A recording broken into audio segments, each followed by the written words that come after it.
10 సంవత్సరాలు పరిపాలన చేసినటువంటి కేసీఆర్ 16 మాసాల కాంగ్రెస్ పార్టీ పైన ఆరోపణలు చేస్తూ ఉన్నారు. కాంగ్రెస్ పార్టీని ఈ రాష్ట్రాన్ని ఏదో నష్టం చేస్తున్నట్టుగా ఒక విలన్గా చూసే ప్రయత్నం చేస్తూ ఉన్నారు. ఒక విషయం కేసీఆర్ మళ్ళీ జ్ఞప్తి చేస్తూ ఉన్నాం. తెలంగాణ ఉద్యమ చరిత్ర 65 సంవత్సరాల నుంచి. మొన్న జరిగిన ఉద్యమం తర్వాత ఉద్యమ సందర్భంలో సోనియా గాంధీ గారు తెలంగాణ రాష్ట్రం ఇస్తే కాంగ్రెస్ పార్టీకి అటు ఆంధ్రాలో తెలంగాణలో నష్టం జరుగుతుందని తెలిసి కూడా రాజకీయ కోణంలో ఆలోచన చేయకుండా ఒక తల్లిగా అమరవీరులైనటువంటి పిల్లల కడుపు కోతెట్టుంటుందో తెలిసిన కన్న తల్లిగా సోనియా గాంధీ పెద్ద మనిషి చేసుకొని తెలంగాణ రాష్ట్రం ఇచ్చింది. మరి అటువంటి రాష్ట్రం ఇచ్చినటువంటి సోనియా గాంధీ నువ్వే దేవతని మాట్లాడినావు. సోనియా గాంధీ లేకపోతే తెలంగాణ రాష్ట్రం వచ్చేది కాదని పదే పదే మీరు పలు సందర్భాల్లో అసెంబ్లీ సాక్షిగా మాట్లాడడం జరిగింది. మరి ఆనాడు అచ్చా ఎట్లయింది, ఈనాడు మరి మీరు మాట్లాడడానికి అర్థం ఎట్లుంటుంది? రెండవది, 10 సంవత్సరాలని గొప్పగా పరిపాలించిన దేశానికే ఆదర్శం లేనటువంటి గొప్ప గొప్ప మాటలు చెప్పినటువంటి కేసీఆర్కు ధనిక రాష్ట్రాన్ని కేసీఆర్ గారికి అప్పచెప్తే ధనిక రాష్ట్రాన్ని ఆనాడు 64,000 కోట్ల రూపాయలు ఉంటే 21 మంది ముఖ్యమంత్రి పరిపాలన చేస్తే 64 సంవత్సరాలు ఎన్నో ప్రాజెక్టులు కట్టిన నాగార్జున సాగర్ అనే స్టేషన్ చాలా కట్టి అయినా కూడా 64 సంవత్సరాల్లో 21 మంది ముఖ్యమంత్రి పరిపాలిస్తే కేవలం 64,000 కోట్లు అప్పుంటే మీరు 10 సంవత్సరాలు ఒక్క ముఖ్యమంత్రి ఇలా 8 లక్షల కోట్ల అప్పు చేసింది నిజమా అబద్ధమా? మరి అబద్ధమైతే ఇలా ఈ ప్రభుత్వం రేవంత్ రెడ్డి గారి నాయకత్వాన నెలకు 6,000 కోట్ల రూపాయల పైచిలకు ఎందుకు కంతులు వడ్డీ అసలు కట్టాల్సి వస్తూ ఉంది? గత కాంగ్రెస్ 2000 కేసీఆర్ ముఖ్యమంత్రి కాకముందుకు 2 జూన్ 2014 నాడ సంవత్సరానికి 6,000 కట్టేది, నెలకు 6,000 కట్టాల్సి వస్తూ ఉంది. ఇది వాస్తవం కాదా కేసీఆర్ గారు? నిజంగా మీకు అంత నిజాయితీ ఉంటే మరి అన్నీ మీరు వాస్తవాలు మాట్లాడే మీరు ఈ వాస్తవం ఎందుకు మాట్లాడలే? ఇది అబద్ధమా?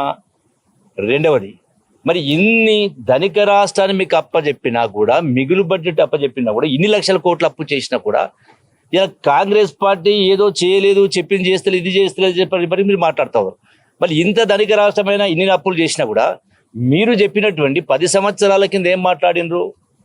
దళితులకు 3 ఎకరాల భూమి కొనిస్తా అన్నారు, నిరుద్యోగ యువకులకు 3,000 రూపాయలు నిరుద్యోగ వృత్తిస్తా అన్నారు, డబుల్ బెడ్రూమ్ ఇల్లు ఎక్కడన్నారు కట్టిస్తామన్నారు.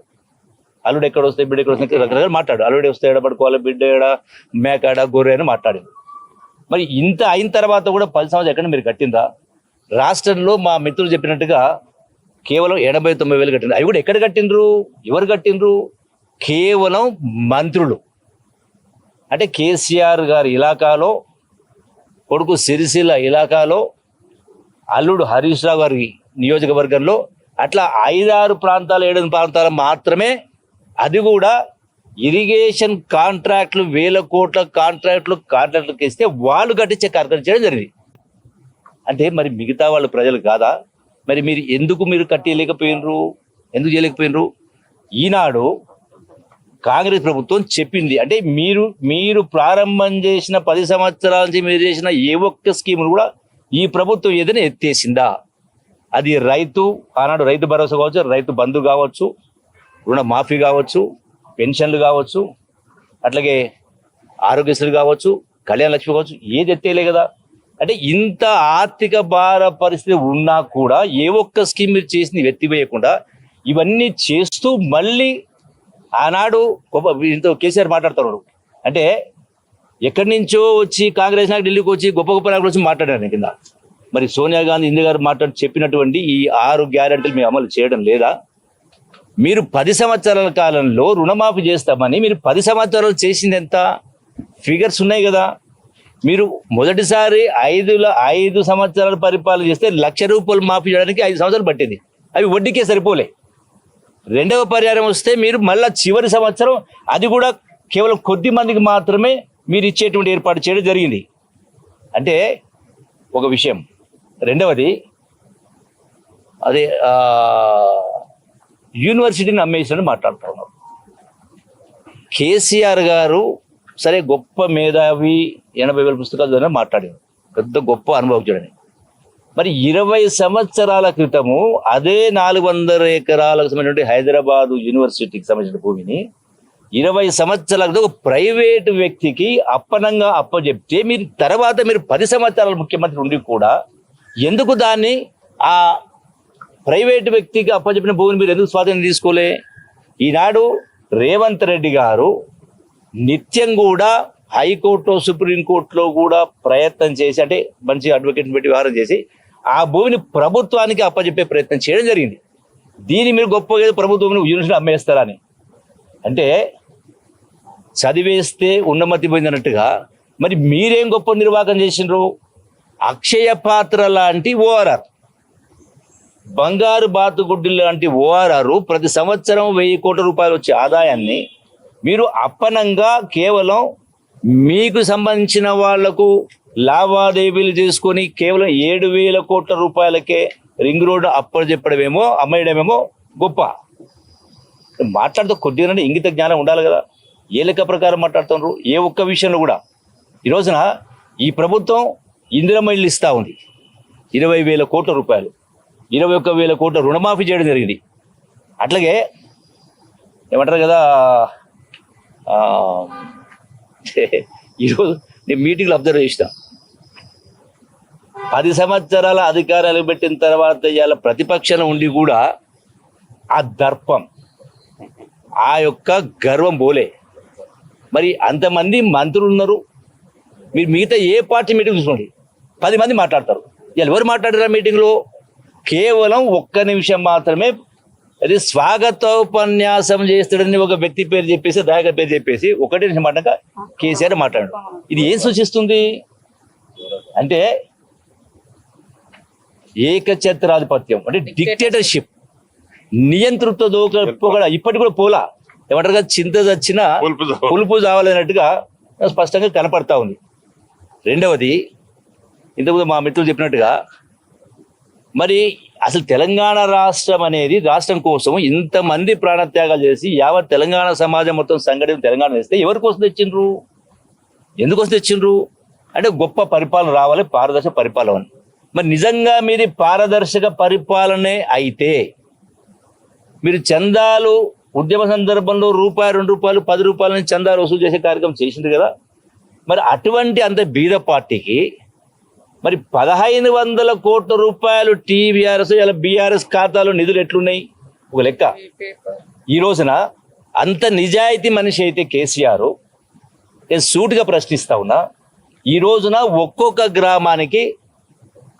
గ్రామంలో సుమారుగా 3-4 లక్షల రూపాయలు ఖర్చు పెట్టింది ఒక్కొక్క గ్రామంలో. రాజకీయాల్లో మీరే కదా, మేము కూడా ఉన్నాం కదా, ఇక్కడ అందరూ ఉన్నాం కదా. అంటే ఏం మీటింగు ఏంది పరిస్థితి తెలియదా మాకు?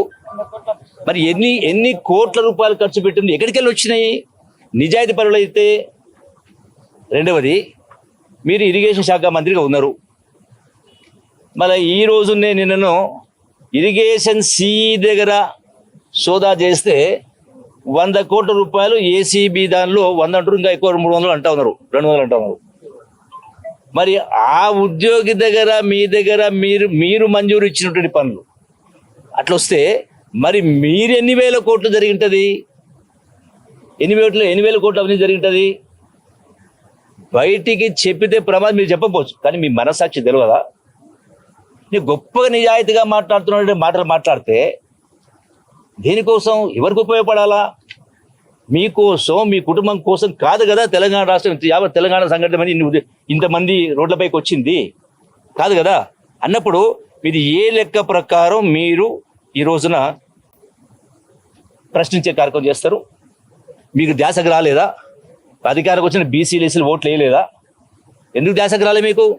ఇలా మా గౌరవ ముఖ్యమంత్రి గారు రేవంత్ రెడ్డి గారి నాయకత్వాన, ఇతర మా పూర్ణంగా కావచ్చు, సుధాకర్ కావచ్చు, అందరు నాయకత్వంలో ఇలా బీసీ కులగణ చేసింది. ఎందుకోసం అంటే సమాజంలో అందరూ గౌరవంగా బతకాలి, అంటే సమాజంలో సమాన స్థాయి రావాలి, ఉద్యోగాలలో అట్లాగే చదువుల్లో వాళ్ళకు కూడా 42% రిజర్వేషన్ రావాలని చెప్పని కింద ఇలా బీసీ కులగణ చెప్పడం జరిగింది, ఏబిసిడి వర్గీకరణ చేయడం జరిగింది.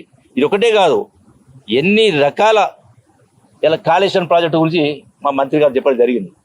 అంత గొప్ప ఆయనే ఇంజనీరు, మొత్తం ఇంజనీర్ ఆయనే, కాంట్రాక్టర్ ఆయనే, అధికారం మొత్తం సెక్రటరీ అయినా మొత్తం అంతే, సర్వనే. అంటే కొద్దిగానన్నా మాట్లాడే ముందు 1,000 కాంగ్రెస్ వైపు చూపిస్తే 4,000 మీ వైపు చూపించేటువంటి కార్యక్రమం చేస్తూ ఉంది. ఈ రోజున ఏ ఒక్క విషయంలో కూడా ఈ ప్రభుత్వాన్ని విమర్శించేటువంటి నైతిక హక్కు లేదు. ఏం రోగం, ఏం కర్మ, ఒకరి ఫోన్ ట్యాపింగ్ చేయడం, ఎందుకు ఎలా వాళ్ళు విదేశాల్లో ఉన్నారు, ఎందుకు కోర్టులో పోతా ఉన్నారు, దీనికోసమేనా మీకు అప్పచెప్పింది? ఏ విషయంలో కూడా ఏ స్థాయిలో ఉద్యమం జరిగిందో, ఏ స్థాయిలో త్యాగాలు జరిగాయో, మీ పరిపాలనకు తెలంగాణ రాష్ట్ర సమితి ఉద్యమానికి జమీన్ ఆస్మాన్ ఫరక్ ఉంది, భూమికి ఆకాశం వ్యత్యాసం ఉంది. ఇంకా కలగంటా ఉన్నారు మళ్ళీ ఏదో అధికారం వస్తుందని. ఈ ఉన్న 3.5 సంవత్సరాలే కాదు, మళ్ళీ వచ్చే 5 సంవత్సరాలు కాంగ్రెస్ పార్టీ అధికారంలోకి వస్తుంది. మళ్ళీ బీఆర్ఎస్గా అధికారం రావడం అనేది కల్లా మర్చిపోవాలా. ఎందుకంటే అది ఇంత గొప్ప రాష్ట్రాన్ని మీ చేతులు పెడితే సర్వనాశనం చేసి, అప్పులు కుప్ప చేసి, చిప్ప చేతికిచ్చేసి మళ్ళీ మీరు ఎందుకు చేయలేదు మాట్లాడుతూ ఉన్నారు. అంటే దొంగ నడిచినట్టుగా ఉంది. దీనికి మొత్తం కారణం మీరు కాదా? ఇంకా చాలా ఉన్నాయి. ఇంతకుముందు చెప్పినట్టుగా నిజాయితీగా ప్రజాస్వామ్యాన్ని గౌరవించాలా. ఇలా నేనే సజీవ సాక్ష్యం. మంత్రిగా ఉండి ఆనాడు కళ్ళ నీళ్ళు వచ్చినాయి. ప్రగతి భవన్ పోవాలన్నా, అదేది ఫామ్ హౌస్ పోవాలన్నా, గ్రామాలలో ఎంత ఘోరంగా చిత్రహింసలు పెట్టిండ్రు. మేము మర్చిపోయినామా?